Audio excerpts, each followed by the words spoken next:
আশপাশে জড়ো হয়ে তারা ভিড় করে আছে।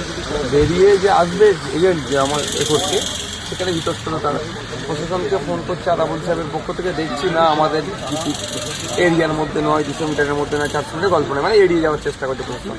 জীবনতলা থানা বারবারই আমাদের সাথে একদম কোঅপারেট করেনি, শাসকের হয়ে তারা কাজ করছে, এটা হচ্ছে। আর ভাঙড়ে একটা ভিডিও ভাইরাল হচ্ছে, দেখেছেন আপনারা, সেখানে যে শাসাচ্ছে ভোট দিতে যেতে পারবে না, এটা কোনোভাবেই কাঙ্ক্ষিত নয়। গণতন্ত্রের উৎসব সবাই উদযাপন করবে, যার ইচ্ছা হবে যাকে ভোট দেবে, যে হারবে ভোটে ভোট পাবে সে জিতবে, যে ভোট কম হবে সে হারবে। কিন্তু তৃণমূল কংগ্রেস এই ভোটদানের এই একে তারা ভরসা করতে পারছে না। এত স্কিমের পরেও তার এখানে ভরসা করতে পারছে না। এত লুট করেছে, এত দুর্নীতি করেছে। তৃণমূল কংগ্রেস জানে ফ্রি অ্যান্ড ফেয়ার ইলেকশন হলে তারা হারবে, তবে এই ক্যানিংয়ে হারছে, ভাঙড়েও হারছে। শওকত মোল্লা এর আগে বলেছেন যে এতদিন পর্যন্ত এখানে যা হয়েছে হয়েছে, এবারে খেলা ঘুরবে। অর্থাৎ আপনারা যেটা বলছেন তার উল্টো কথা তো তিনি বলছেন।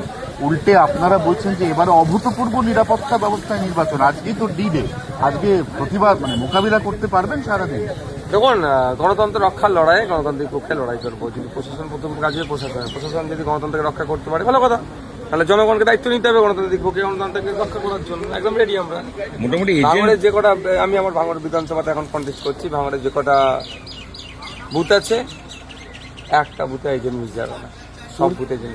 কি অবস্থা দেখছেন? দেখুন, আপনারা এসছেন রাস্তা দিয়ে, অনেকটাই পথে এসেছেন মেন রুট থেকে, আপনার রাস্তার বোথ সাইড দেখতে পেয়েছেন গুটি কয়েক জায়গাতে ক্যালকাটা পুলিশ, আর আমি একটা জায়গায় দেখতে পেলাম একটা সেন্ট্রাল ফোর্স, এতটুকু।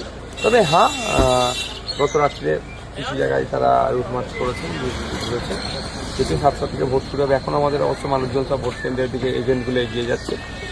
টোটালটাই যত বেলা গড়াবে তত বোঝা যাবে কি হচ্ছে। ঠিক।